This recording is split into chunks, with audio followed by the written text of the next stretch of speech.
दे तारे सारे नींद नैन से चैन ले तारे सारे तोड़ा तारे सादा जैसे फूल कवला के कौन का दिला लगा लगे रे यारावा असुआ बहुला के कौन का दिला लगा लगे रे यारावा असुआ बहुला के डीजे सुमित सतीश रईमा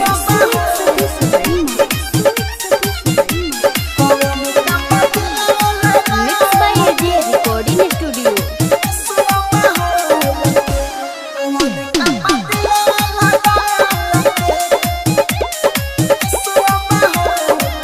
हम पढ़ी हो ना लड़की के फेरा में हो भोले जिंदगी जी है अंधेरा में हो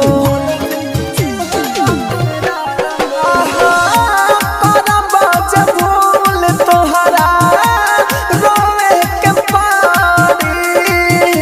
दिन रात वो पारे फोटो के धारी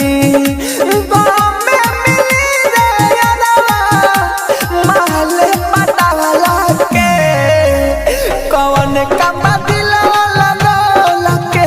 रे यारावा असुआ बहुला के कौन का दिला लगा लगे रे यारावा असुआ बहुला के डीजे सुमित सतीश रईमा आप सुन रहे हैं एजी एंटरटेनमेंट की धमाकेदार प्रस्तुति।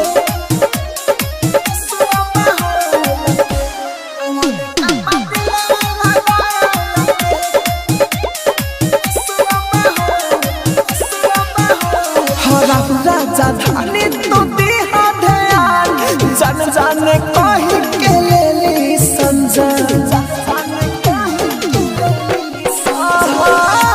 देवेंद्र दिमागी साथे भइल बछाल हो यही से सुनाइले दिल के हले चला हो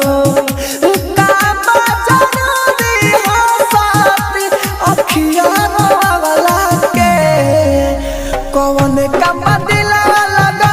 लगे रे यारावा असुआ बहुला के कौन का